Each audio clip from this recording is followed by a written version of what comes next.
Welcome to the REI Foundation podcast, where we cover all the steps and strategies to make your real estate dreams a reality.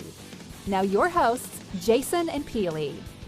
Hi, everybody. Are you tired of losing leads? Well, then I want you to go back to episode 157.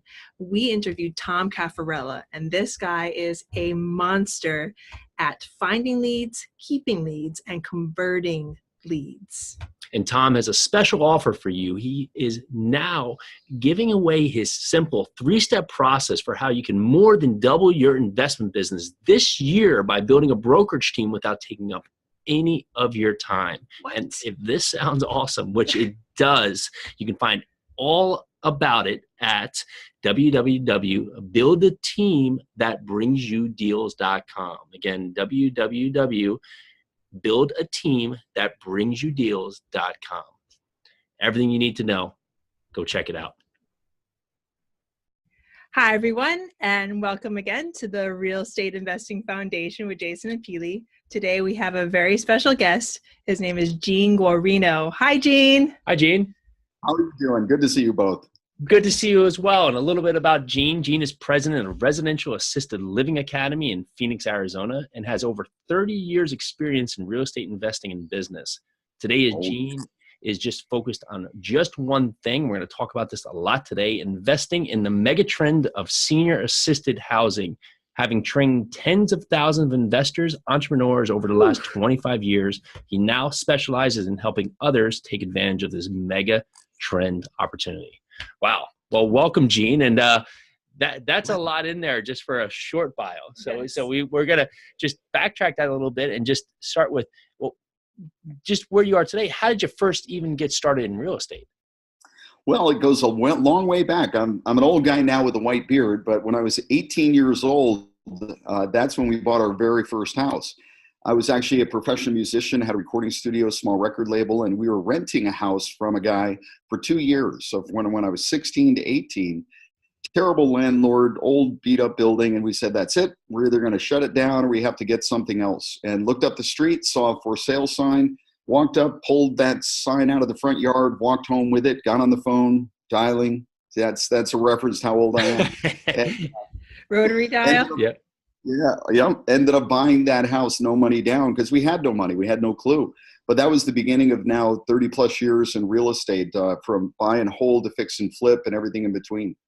Wow. So the most important question, what instrument did you play or do you still play? Drums. A little bit of keyboard. We were actually out watching Brian Culberson, one of my absolute favorite keyboardists, last night in concert. Awesome. But drums, that's it. Drums. So we have a couple of young kids at home, and my aunt got us a drum set, and we didn't know if we had done something wrong to her or not, but for a 3-year-old. But yeah, we're learning the hard way about drums right now. Oh, that's a painful one. Yeah. That's great. Yeah, well, get the electronic ones. Give them a set of headphones and the rubber pads. You'll be a lot happier. Okay, lesson learned. Take that note down. So how did you learn and who helped you get into real estate? Way back then, it was there was no classes like there is today. There wasn't TV like there is today. So the only person that we knew that was doing anything different than a 9-to-5 job was the neighbor across the street, Pete Malia. He was a pool installer. He installed pools. So we asked him, we said, Pete, do you know anything about investing in real estate? So he shared with us everything he knew and walked us through the process of how to do it. And then we went out and got private loans for the down payment. We assumed the loan for the rest. And from there, I kind of caught the fire and started reading books that I could get out of the library.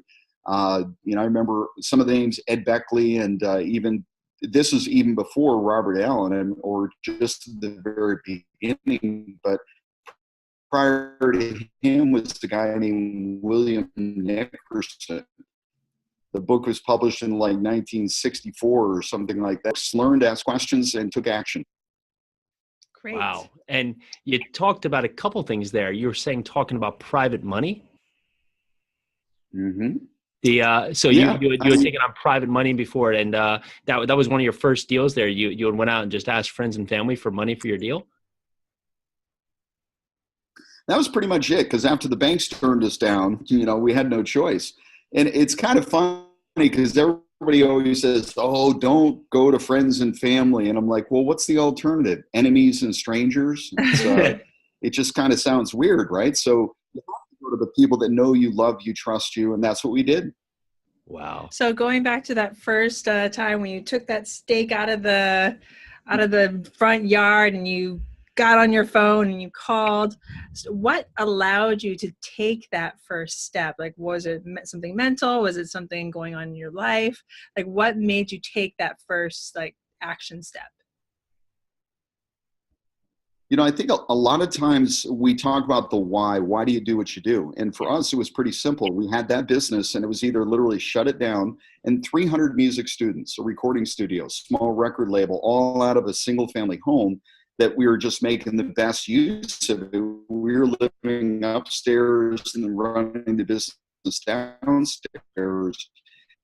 But we had this enterprise, and it's just so terrible that we had to do it. So I think, necessity is the mother of all invention, as they say, and we needed to do something else, and that's why we did it. Wow. Nice. And you seem very entrepreneurial in spirit. Is that what your parents had done too? Were your parents entrepreneurs? Well, actually, it's kind of funny because my father was a college professor and taught on that level. My mother was a nurse and taught nursing, but as a mom, she was always trying to get us to do something. So go outside and pick up sticks, and we'd bring them home, wrap them up, and sell it to the neighbors. It was called kindling for kids. Go get pine cones and put it into a Christmas tree and sell it to them. Go get a bushel of apples and sell it. So she was, I think, just trying to get us out of the house, but it was turning into a very entrepreneurial upbringing. And you look at that course and how you've really transpired with real estate. We talked a little bit before the show started that you've worked in all aspects of real estate. But today you're really focused on residential assisted living. And why have all those other spaces not been for you? Or maybe they were at the time, but why have you put all those aside and really focus on this one niche today? When you are 18 years old, when we did our first property, making $100 a month is exciting. Today, it doesn't pay for a round of golf. And when you do fix and flip and you make $20,000, you feel like a hero, a king. And then you realize I got to give $7 or $8 grand of that in taxes. And that just didn't go that. And I'm unemployed. I don't have a house to sell next time. So I got to go do it again. So the concept of transactional, I'm in and I'm out, and the concept of buy and hold, there's some things that are great about it, but the older I got, the more I realized what I'm looking for is significant residual income.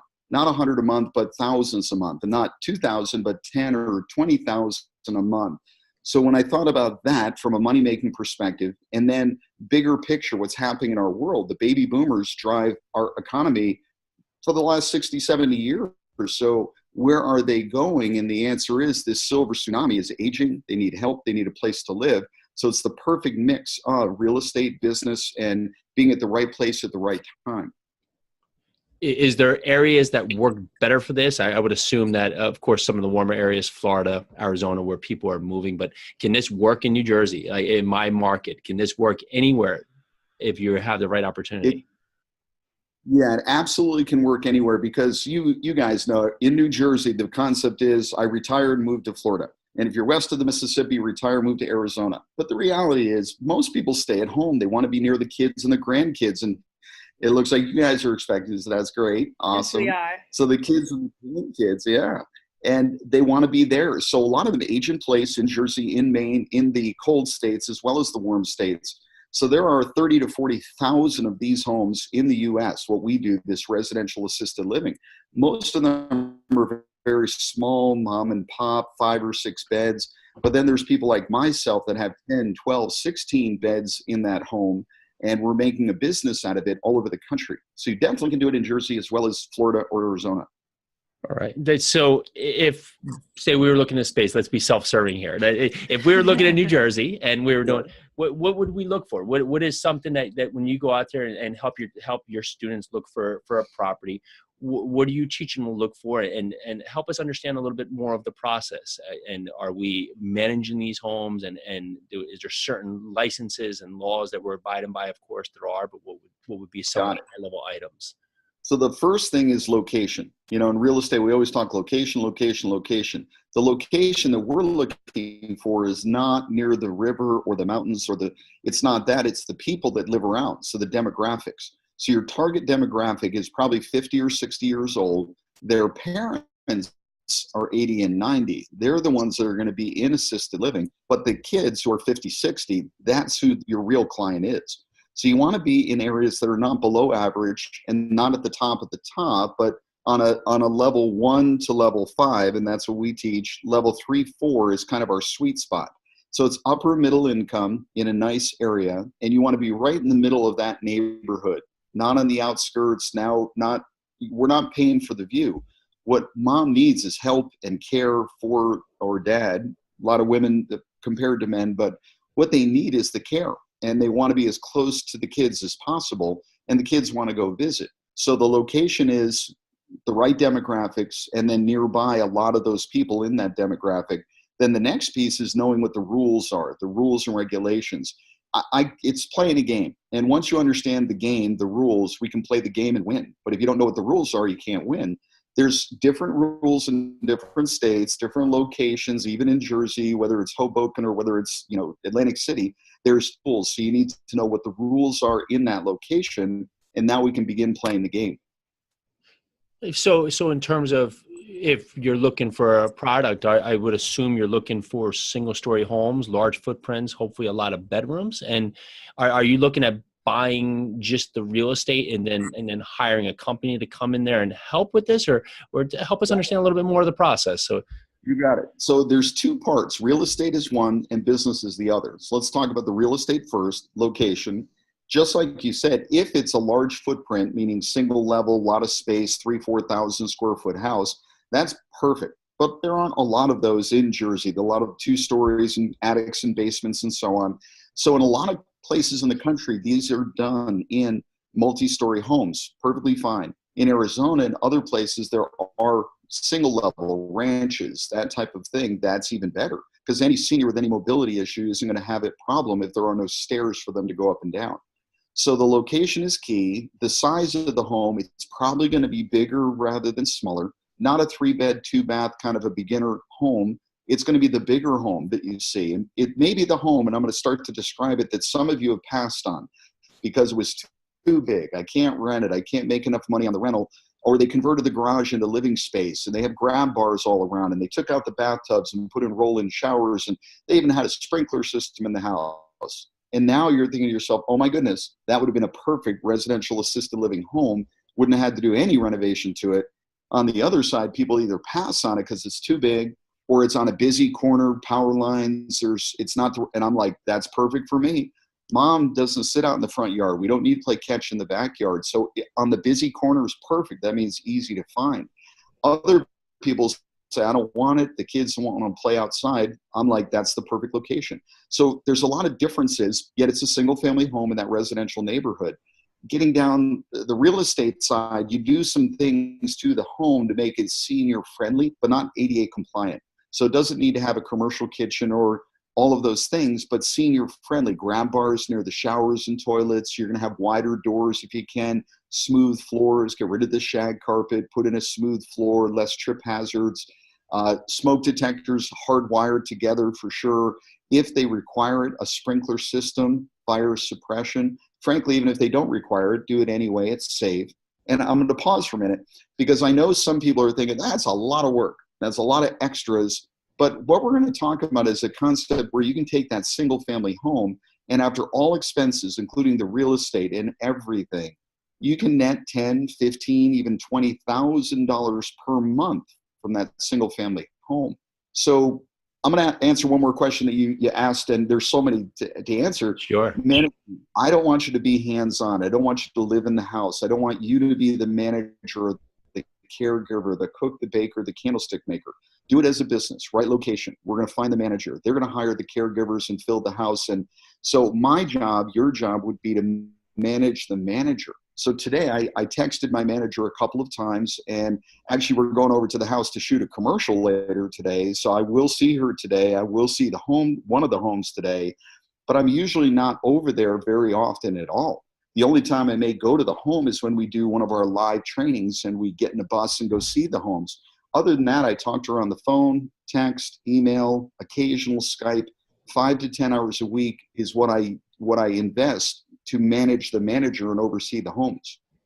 So now I'm curious about the manager. Now, is this manager a person that is, this is probably state by state, so let's just maybe if there's a high level answer to this, is this manager someone that's basically caring for all the tenants, or do they have a special license, or is this someone that's managing the care technicians?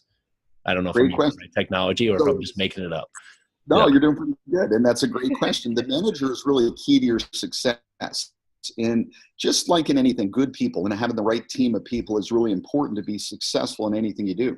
So the manager in this case, every state does have their own qualifications. Somebody can be kind of a soup to nuts. In some states, it's 18 years old, a GED, and a 24-hour course. You can be a manager of an assisted living care home. Wow. In other states like Arizona, you have to have 104 hours to be a caregiver, tests, then another 40 hours to be a manager with tests, and then 2 years of experience before you can be a manager. Wow. So that's kind of one side to the other. The state has certain qualifications. Don't be the manager, hire the manager. I don't care. You're not going to, even if it's easy to do, have somebody else be the manager. So then the question is, well, what do they get paid and all of that? It could be a caregiver that's acting as the manager. It could be a standalone manager. But frankly, to have one single family home with 10 residents in it is not a full-time job for a manager. So that's either a part-time manager or it's a caregiver that is the manager, something like that. Very interesting. And have you found that your best managers, I guess, so you're operating all over the country, correct? I have my homes just in Arizona, but we do have students with homes all over the country.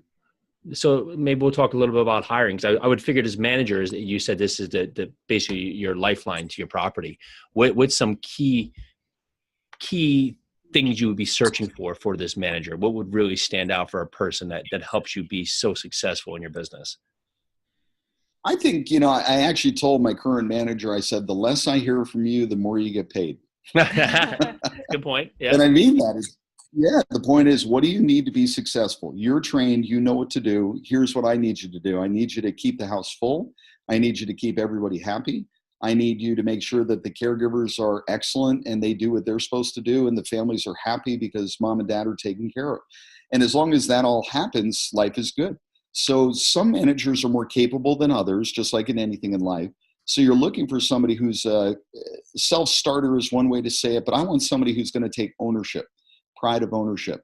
And you can compensate them based on, a percentage of the income. You could do it based on, recognition and so on. But I mean, I pay my manager based on, they get some to manage each one of the homes, but then occasionally, depending on how things are going, I just bonus her money. I gave her $1,000 recently. It's just, we met someplace and I just said, here you go, a little extra. And she was flabbergasted, but it's so good to be able to do that because we're making a lot of money, and to be able to give them $1,000 bonus is unexpected for them, but it's something we definitely can do. And it really goes a long way with keeping them happy as well. And so that's great. Thank you. And if maybe we'll take this to the tenant side, if you are now, if your parents are maybe looking to move into one of these facilities in New Jersey, we're seeing a lot of people build these massive facilities around us. What's the difference, and why is someone wanting to come to a house, and what's a marketing package look like when you're looking for these tenants? So one thing I want to make sure to say, because you use the word tenant 3 different times, and I want to make sure that's fine. That's the normal way people think. But they're not tenants. And that's important because tenant-landlord relationship, that's not what we do. The tenant, if I'm leasing the house to an outside entity, is the business that's operating the residential assisted living. The resident, so not a patient, not a tenant, the resident who lives in the house, mom or dad, they're there and they're paying for their care. If they don't pay, they have to go. It's kind of like a restaurant where if you don't pay for the meal, well, you got to go. So it's not a landlord-tenant relationship, just want you to know. And then in regards to what makes us different from the big box versus us, when my mom needed help, and this is when it all became real for me, I heard about this 15 years ago. But the guy who was sharing it from the front of the room, I ran up, said, tell me more. He's like, well, I can't. I don't actually do this. I'm just saying you should do it. Now, we've all had that experience. Yep. Whether somebody telling you how wonderful something is. Well, I own and operate these homes. So I wish there was a class like mine to go to learn it. But the home itself, when we talk about the resident, why does somebody move into our home versus the Brookdale or the Sunrise or the Atria, the 200-bed beautiful facility? Well, number one, mom, and again, I always say mom, but it's dad too. Mom lived in a house for 85 years. She doesn't want to move to a hotel or an apartment building. That's eye candy for us, because we as the kids or the grandkids are looking at that saying, this is great. You've got a theater room. You've got a sewing room. You've got a dining hall. She's like, I just want to be in my own house. But she needs help. So now what else is there for her? Lots of people. There may be 200 other people, which sounds great if you want to be with 200 other people. I don't know about you, but I'd rather be sitting here in my own house and, go to the concert like I did last night, but not live in a place where there's 200 people. So some people want the big, but a lot of people, especially the seniors, want the smaller home, not home-like. I do think the big box facility is eye candy for the kids, though, because we walk in and say, look at all these wonderful things. We'll put mom here. The important thing there is to know that the kids are the decision makers. They're the ones who are paying the bill, and it is them that is going to decide where mom is going to go. We do get a lot of residents that came from the big box facility and moved into our home because they found after they got there, they didn't really get the personal care that I was hoping for. When we talk about care, that's really the key. It's not crown molding or how many bathrooms. Is mom being taken care of? Do the people there love her and take care of her? In a big box facility where there's 200 residents, there might be 10 direct caregivers on staff during the day. So ratio of 20-1. In our homes with 10 or 12 residents, we'll have 2 caregivers during the day. So 5 or 6-1. You know who the caregiver is. You see her every day. In the big box facility, it's just a shift of people that come through, in and out. So the personal care, they don't have as much time as we do. Food, instead of a cafeteria, we have it cooked in the kitchen right there by the caregiver. So it's a home, not home-like. It may cost the same or more to be in that home, maybe less, but it's a home. So nice. Now, I'm sorry, I'm commandeering all the questions here. So I'll ask one more, and then you jump in and kick me off the show here. So in regards to now the caregivers, is just so I understand your model, maybe you do a few different. Are you now renting the house to the caregivers and then the residents are paying the caregiver? Or are you hiring the caregiver and then the residents are now paying? Got it. There's different models, but the way that we teach it and the way I do it is I have one entity that owns the real estate, a separate entity that owns the business, so the operations of the business. That entity will lease the real estate from this entity here. So there's 2 entities and the separation, asset protection, and so on. The business entity over here, I hired the manager as an independent contract. You're on 24/7. Here's the job at hand. They're going to hire the caregivers. Now, I pay them. They're employees of my business. I could outsource that, but that gets too expensive, frankly. So those are my employees, those caregivers. But the manager is the one that makes sure that all of that is done correctly. At the end of every second week, I just review those numbers, hit approve, transfer money from one account to the other. So she's hiring and firing the caregivers, doing the schedule. She's the one that's also getting the word out to our referral sources to bring new residents in. When a room opens up, the word goes out, there's a bed available. We had 2 calls this morning already of people who need a home. So they're looking to do a tour of our home, and we'll see if they're a good fit for the home or not. We don't have to accept anybody. So if they have the right budget, if they're a good fit within the home, their care, and so on, then we'll say yes. And if it's not, then we'll say no. Wow. So you can tell Jason and I are a bit passionate about this. We have looked at at programs like this in the past. Nothing has actually worked out. So yeah, it was for her grandpa was going in, my grandma actually, and that was really spawned it. So it's really Yeah. curious to when you were talking about your family members that spawns a lot of action, because when you look at the opportunities that are around, sometimes they can be sparse, and sometimes you just see they're not the right opportunities for your family. And that was, we actually, and it spawned that we had a house that we were actually supposed to do a construction project on, and the owner of it had some problems with the township, and they were possibly looking around when we said what else could be done with this house, trying to help the homeowner out, and it was just a combination of everything. So yeah, really curious, and it's very helpful for people, and I'm sure it's gratifying to see how happy people are living in your homes. So let's flip the switch a little bit. Let's talk a little bit about your training. Now that you've basically gone through a whole training program with Jason. No, we just scratched the tip of the surface. Yeah, the scratch. Really. I'm sure we have, because on this point I could delve down in a million questions, but that's a really awesome. Thank you for that. That'll be very helpful for me. Definitely me, if I'm sure everybody else, but if there's anybody, me. I'm sending Jason to Arizona tomorrow. But let's talk a little bit about your training. How? There you go. Yeah, let's talk about that. Yeah, I'm a teacher by nature. So the idea of, you got me still? There we go. Yes. I'm a teacher by nature. I love to share. Last weekend, it was Memorial Day weekend, so I don't know when this is airing, but I was out in Kansas City. One of my students had their open house, and we went out to the open house, just opened it up, just tickled pink to see it. Also, while we were there, we saw 3 other students in the area that were opening up their homes or had opened their homes. So to me, what I love about what I do is showing up people how to do it, walking them through it, and then seeing and watching them do it too is just hugely gratifying. So it's the action that these people are taking.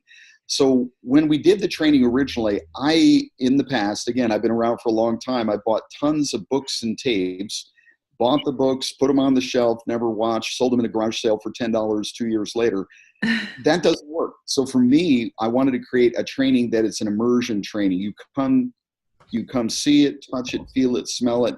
So that's why we do a 3-day live training in Phoenix, Arizona. It's here because nobody would open their homes to me to show me around from the inside out, but that's exactly what I do. We come into the classroom, we learn, then we get on a bus, we go see the homes, you meet the manager, the caregivers, everything, the context for the content. And that's when people really have the big aha moment. They're like, now I get it. Now I understand what you're doing. I can tell you about it, but until you touch it, feel it, and smell it, then you really don't get it. So people come out for the 3-day training, and it's an immersion class. At the end of it, my goal is to have you go do it, and then do it more than once, because the first one's just like kids. First one's hard. You drop the pacifier, and it's like, boil it, code red. By the time you have the second kid, it's like, 5-second rule, you're wiping it off. By the time you have the third, by the time you have the third kid, you're like, you pick it up yourself, or your brother will pick it up for you. So it's just, these homes are the same way. The first one is difficult. There's roadblocks. There's things that people will, if you're not trained and you're not aware of what's going to happen, you're going to say, oh, that's too hard, and they fall down and say, I can't do it. But if you know what you're doing and you get through and you do the first one, the second one's easier. By the time you got it down, you've got a system, and you can do it as many times as you want. And I think that was a lot of my questions there, is that this is an absolutely fabulous niche.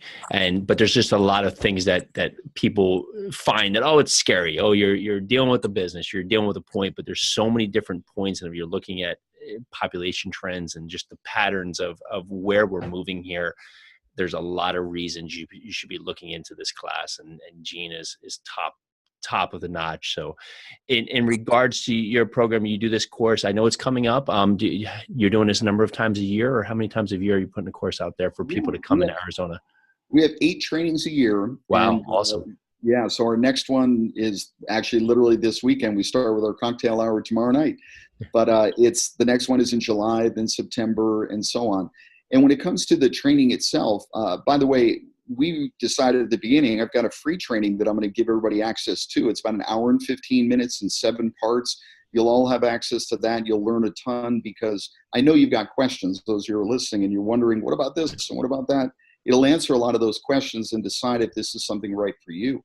But the class always fills up. We have people literally from all over the country and even internationally now coming in for the class.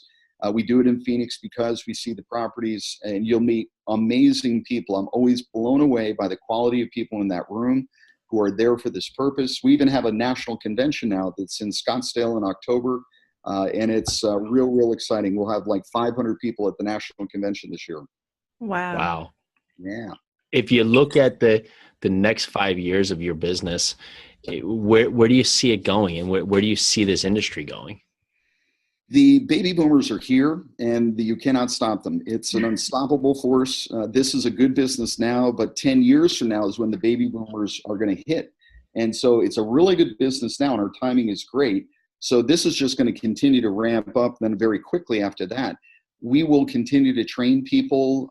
We've got a tremendous team. It used to be just me 4 years ago, and now I've got a team of 12 that supports our students and walks them through it. And many of them are former students. So they got their first and second and fifth home, and now they're supporting the students. So I love that as well. But one thing I do want to say, because I know you said something really important. You had a grandparent you said you were looking for a home for? Yes, we did. Yep. Yeah. She was the first one in the community about 25 years ago, and it's been purchased and repurchased about 2 or 3 times now. And the current owners of the community just are not taking care of it. And there's some things that need to be updated, and just a circumstance where it's time for her to move. And she's, of course, she was in there when she started 65. Now she's in her 80s, and things change 65 to 85, 88, and so a lot changes. You have different needs and different wants and things that need to change in the environment. And that's what really first spawned this. What's really cool about that is, again, you guys are a lot younger than I am. And I always say to everybody, you're going to get involved in assisted living one way or the other. Yeah. Either as the real estate owner or the business owner, or the combination of the two like we do, or you or a family member is going to be in a home. You're going to be writing a check for thousands and much more than you ever thought to have somebody else take care of. So imagine if everybody listening, if you just do one of these homes, just one home, just one single home, not only can you make a lot of money today, but when it's time for you or a loved one to move into the home, you can move right into the master bedroom and live for free. That's and awesome. Then you can pass that asset on to the kids, and they have a cash flowing asset versus all of their inheritance got sucked away at $5,000 a month for the last 5 years. And that's what I see happens a lot of times, you guys, is people move into the home. The resident has no clue that it's costing $5,000 a month, $6,000 a month. The family is the one who's paying that, and it's a burden to them. They're going to liquidate their home, the parents' home. They're going to take their pension plan, their Social Security, all of the assets. And after that's all gone, then they start digging into their own money. And on one side, that's a crisis. On the other side, it's an opportunity. So your opportunity is to provide this solution where they are paying huge money. I went to Kansas City, the one home that was there. They just opened the beginning of the month. They've already got 3 residents, and they're getting $6,900 per person for each resident in that home. They're licensed for 13. They'll be full in just a few months' time, but almost $7,000 per person to live in that home. You can just imagine the cash flow, the positive cash flow, and more importantly, the impact that they're helping these other people. We call that do good and do well.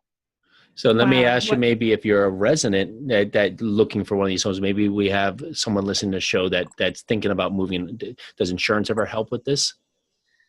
Long-term care insurance will pay for this, but less than 10% of the people out there have long-term care insurance. It'll pay $200-300 a day, and we love that as operators. If somebody walks in and says, I have a long-term care insurance policy for Metropolitan, it's like angels singing. That's a beautiful thing. Got it. But most people walk in and say, I have a budget of $3,000 a month. And you ask them, well, how did you come up with that? Well, Dad gets $1,500 from Social Security, and he gets $1,500 from his pension plan, so that's $3,000. All right, but he owns a home free and clear, and he also has this, that, and the other. So if we're asking $5,000 per bed per month, if it's important enough to them to be in a quality home versus just a home they can afford, they'll start to liquidate those assets as they go. So really, the price does matter, the location does matter, but the care is really what people are paying for, and that's important to know. That's great. That's great. I have one more question, if you allow me to jump in. Go ahead. When you look at this space over the big horizon of where it's going, Yeah. What's something that is maybe a regulation or a rule that you wish would change or be adapted or could be fixed or corrected that you would make this environment better and that would be a good push for change? That's a really interesting question. I'm not a pro-government, I really don't like, especially, anyway, I don't want to go there. I'm going to get off my soapbox. The point is there's too much regulation out there. It's good for certain reasons.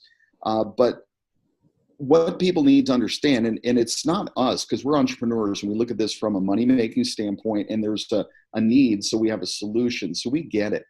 But sometimes in a neighborhood, somebody will say, not in my backyard, right? I don't want X.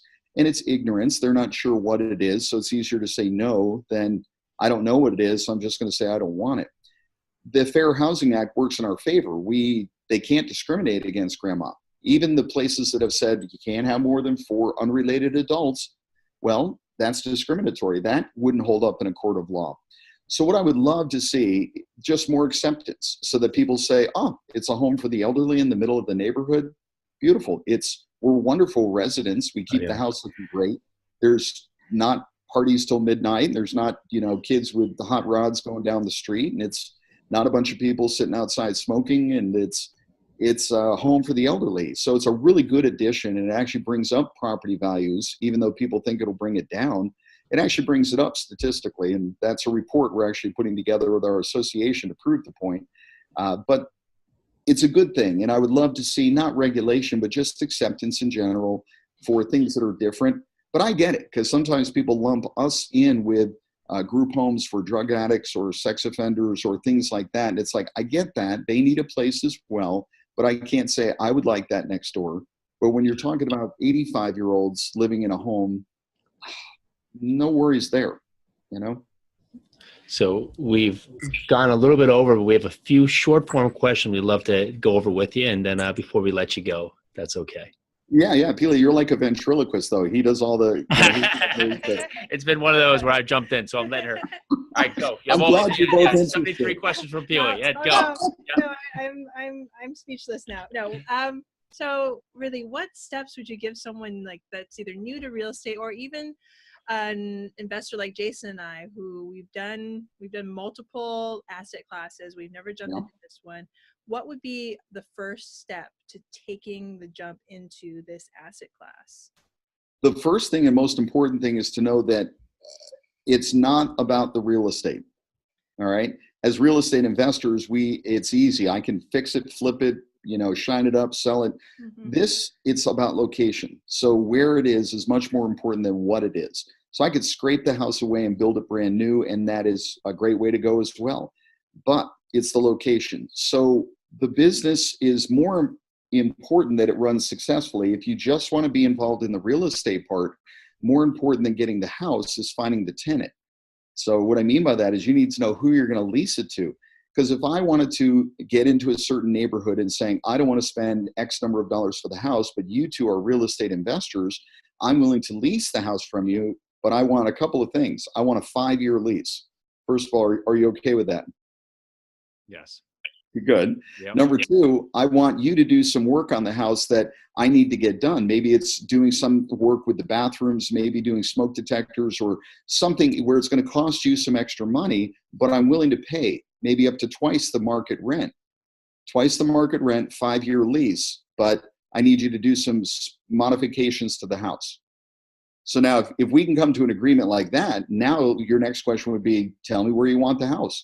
So now you go shopping for them, buying the house with that tenant in place. If you do it that way, life is good. The other way to do it is don't listen to anything I said. Don't come to my training. Try to figure this out on your own. Go buy a house. Do everything you think you should do in the house you think it should, where it should be, and then go look for a tenant. And I've had people do that. They watch my YouTube videos and they say, I went out and bought a house. And then they call me a year later and say, how do I get a tenant? How do I get a resident? And I ask for that. And they're like, yeah, it's too expensive for your class. Okay, but you've had a house empty for a year now, and you don't even know how to get a resident in there. So we pay for our education one way or the other. Wow. And you're coming back to me and asking me questions, and you don't want to pay for the class. Okay, awesome. Exactly. You get that a lot. Well, talking about your class, because Jason and I are huge on mentorship, huge on systems. So in your class, do you give your students all the systems that they need to succeed? Yeah, we do. And that's when I created the training, I did it where it was literally just me for 3 days. And it was teach you everything that I know. We get to the end of the 3 days and I'm exhausted. And it's like, I gave you everything that I know. So that was my goal, is to make sure that you knew what to do and you can go do it. I can't push a rope though. I can't make somebody do it. So at the end of the class, if somebody's saying, hey, I would like some additional help, I want some mentorship or consulting or something, we now make that available. I didn't before because it was just me and I taught them everything I know. Now I teach them everything that I know and I say, if you want help, we can help you write a business plan all the way to be on your board of advisors to help get funding or whatever it may be. But the training itself is made, designed, created to be self-sufficient so you can do it. That's Perfect. amazing. And So let's flip the switch on it a little bit. sure. More about you, and you had mentioned this before, your big why. What is your big why? Well, now that I've got 4 kids, my youngest is 20 and my oldest is 30, and I've got 2 grandkids, 6 months old and 5 years old in about a month or so, things are different, right? It's not a matter of trying to make it or make money. And even the tax part of it, the idea of keeping what you make is important, but it's why you're doing what you're doing. Big picture, we're all going to die. And let's get that right out. We're all going to die. The question is, what did you leave behind? Who did you affect? Do you have people that love you and you love them and they miss you, or good riddance, they're gone? And it's not, is there a big building with your name on it? But I want to teach other people so they can do what they want to do. I always told my kids, you don't need to do what I do. Find out what you want to do and you love to do, and let's do that. You do that. What's really interesting is 3 of my 4 kids now work with me full time. I didn't ask them to. They came to me and said, I see what you're doing and I love it. Can we be a part of it? And I never expected that, guys. It was really not my thing.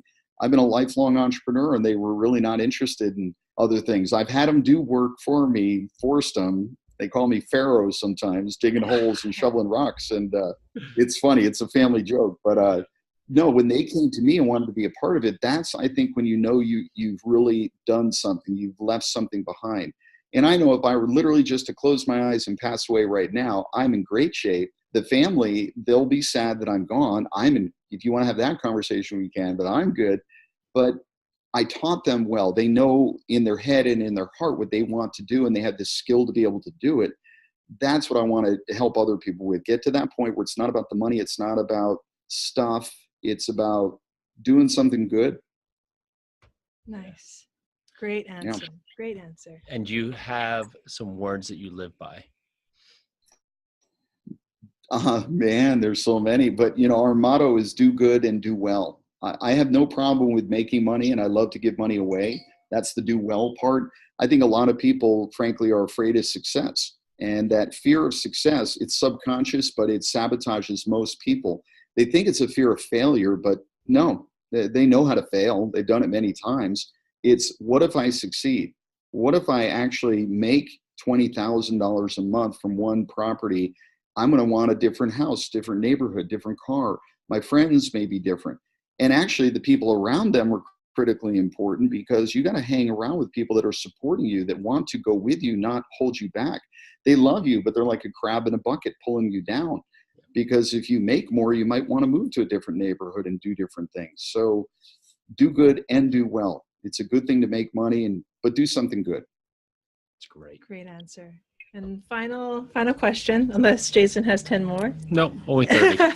Do you still play the drums? Occasionally. Okay. I have a couple of drum kits up there, but yeah. What is the best way for people to contact you and get on your program? You got it. And let me give that free training. Yes, so those of you who are getting ready to write this down, they'll put it in the show notes as well. RAL 101. So 3 letters, RAL, and 3 numbers, 101.com. When you go there, it's a free training. I sometimes, about half a dozen times a year, I'll do a full day, 5-6 hours of training. I took the essence of that, boiled it down to an hour and 15 minutes, broke that down into 7 segments so it's easy to watch and consume. And that is free. It's there. You just log in, sign up for it. At the end of that, if you have more questions, call us, email us, sign up, get the home study course, or do the live training itself. You can go to our website at railacademy.com, and that'll get you a lot more information as well. Absolutely incredible. This is Amazing. great.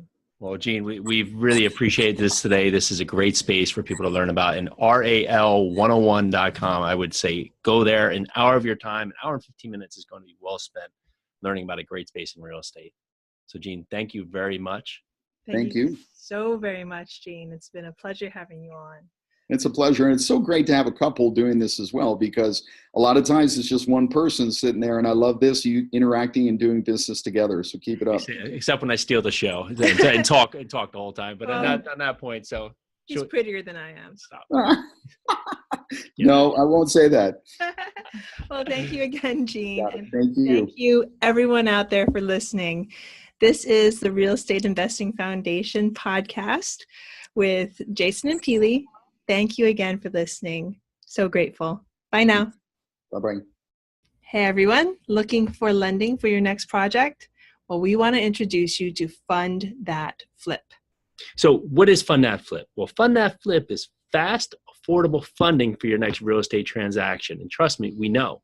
We've used them and are using them currently for deals that we're working on flipping homes. So if you want white glove service, check out Fund That Flip for great terms, reliable service, just everything you're looking for from a funding partner. Peely, where can we find them? You can find them at fundthatflip.com/REI Foundation. Again, that's fundthatflip.com/REI Foundation. What are you waiting for? Thanks for tuning into the REI Foundation podcast. Check back next time for more awesome tips and strategies to launch your new you in real estate.